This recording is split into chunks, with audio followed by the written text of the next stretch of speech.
अस्सलाम वालेकुम नाजरीन, आप देख रहे हैं न्यू बीबीसी न्यूज HD और मैं हूं आपकी मेजबान सना चौधरी। शामिल करते हैं आज की अहम खबरें।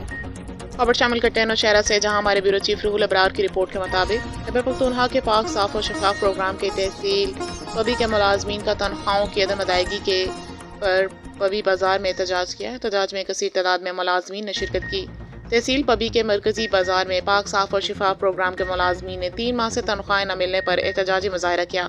मुजाहरीन ने प्ले कार्ड्स उठाकर सूबाई हुकूमत के खिलाफ नारेबाजी की और फौरी फंड्स जारी करने का मुतालबा किया।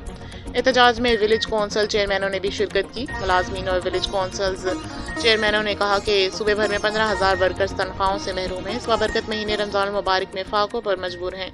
उन्होंने कहा कि मुतालबात तस्लीम न हुए तो एहतजाज का दायरा वसी किया जाएगा। रहमान रहीम। आज हमारा तहसील पबी TMA के सामने हमारा एहतजाज था। ये हमारे साथ डेली वेजेस है, मुलाजमीन है और हुकूमत की ज़ालिमाना पॉलिसियों की वजह से इन गरीब मज़दूरों का हक़ जो है ना वो रखा है अपने पास और इनको हक़ नहीं दे रहा। हम मुतालबा करते हैं कि इन गरीब मज़दूरों को उनका हक़ दे दे। बिस्मिल्लाहिर्रहमानिर्रहीम। आज का एहतजाज होता वो बल्दियाती मुलाजिमीन जो सूबाई हुकूमत ने एक प्रोग्राम शुरू किया था, पाक साफ शफाफ खैबर पख्तूनख्वा प्रोग्राम के नाम से।